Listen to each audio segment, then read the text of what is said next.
Shalom, shalom, shalom, que le Seigneur vous bénisse et que sa grâce surabonde sur vos vies, sur votre serviteur, le révérend prophète Jérémie Zoé. Je voudrais assez rapidement vous donner un message dans le livre de Joël, chapitre 2, le verset 28. La Bible déclare: après cela, je répandrai mon esprit sur toute chair, vos fils et vos filles prophétiseront, vos vieillards auront des songes et vos jeunes gens auront des vision. Écoutez-moi très bien. Voici aujourd'hui l'une des choses qui a fait en sorte que l'Église est en train de parachuter dans une dimension qui n'honore pas Dieu. Beaucoup de personnes ont commencé à vaciller. Beaucoup de ceux qui étaient zélés autrefois, qui étaient engagés dans l'œuvre de Dieu autrefois, beaucoup de personnes qui avaient, n'est-ce pas, l'envie de plaire à Dieu aujourd'hui, ont commencé à tomber dans des choses, dans des arrangements. Et aujourd'hui, on ne sait même plus à quel saint se vouer, on ne sait plus à quel homme de Dieu véritablement se confier. Pourquoi? La Bible déclare que après cela, dans les derniers temps, dit Dieu, je répandrai de mon esprit sur toute chair et tout le monde aura l'esprit du Seigneur. Tout le monde aura sur sa vie la main de Dieu. Mais ça va créer, c'est vrai, un réveil. Mais en même temps, tout ce qui est réveil mal canalisé apporte l'apostasie et apporte le syncrétisme religieux.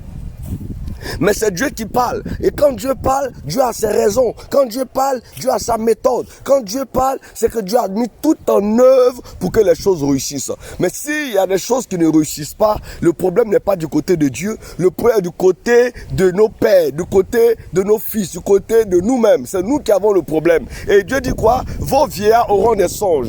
L'une des choses que Dieu a donné aux vieillards. Le vieillard, c'est quelqu'un qui a été un enfant, qui est devenu jeune, qui a eu de l'expérience et qui est devenu un vieux. Le problème aujourd'hui, c'est que les vieillards veulent prophétiser. Les vieillards aussi veulent avoir des visions. Or, la Bible déclare que l'une des choses que Dieu a donné aux vieillards dans les derniers temps, c'est d'avoir quoi? Des songes. En autre version, pour avoir un songe, il faut se reposer, il faut dormir, il faut que ton âme soit dans le repos, que ton corps soit dans le repos, et tu auras un message. Et ce message sera un enseignement. Et ce message sera un conseil. Lorsqu'un jeune sera en train de travailler et qui sera en train de mal prophétiser, qui sera en train de dévier, toi le vieux qui a eu un songe, tu vas le recadrer. Toi le vieux qui a eu de l'expérience, tu vas le recadrer. Mais aujourd'hui, la plupart des jeunes veulent avoir des songes et la plupart des vieux veulent prophétiser. Il n'y a pas des vieux. Aujourd'hui, il y a des vieux qui, lorsqu'ils sont sur le terrain avec les enfants, avec les jeunes gens, avec les gens que eux-mêmes ils peuvent engendrer dans le Seigneur, qu'est-ce qui se passe? Ils commencent à faire concours de prophétie, commencent à faire concours de vision, concours de prédication.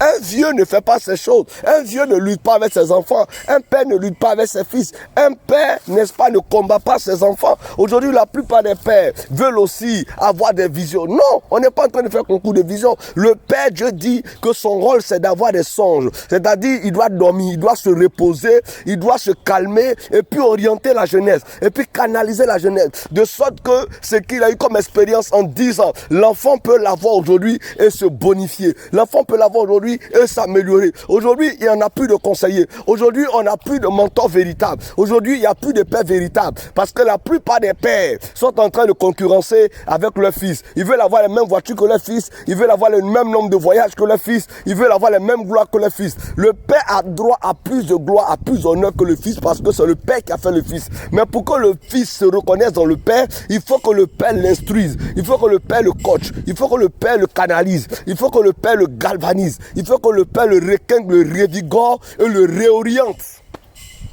Dieu dit, après cela, vos fils et vos filles prophétiseront. Ce sont les enfants qui prophétisent. Ce sont les fils qui prophétisent. Ce sont les fils qui, les vieillards doivent se reposer. C'est-à-dire, pas quand on dit reposer, c'est pas dire abandonner, c'est pas dire jeter l'éponge, c'est pas dire arrêter le travail, non. Mais les vieillards, qu'est-ce qu'ils doivent faire? Les vieillards doivent se calmer et commencer à former, et commencer à coacher, et commencer à orienter, et commencer à instruire. Alléluia, instruire. Nous avons des pères dans cette nation qui ont de l'expérience, qui ont vécu des choses, des gens qui ont plus de 30 ans de ministère, qui peuvent aujourd'hui être des bénédictions pour la jeunesse. Il faut qu'il y ait des colloques, il faut qu'il y ait des organisations, il faut qu'il y ait un bon système pour que la jeunesse y adhère. Et la Bible dit, et vos jeunes gens des visions. Donc les enfants prophétisent, les enfants sont zélés. Tout le monde peut prophétiser, tout le monde peut, mais avoir une vision, il faut avoir de l'instruction. Tout le monde ne peut pas avoir une vision. Dieu peut mettre quelque chose dans ton cœur, Dieu peut placer un rêve dans ton cœur, mais il faut que quelqu'un t'aide à étudier la vision,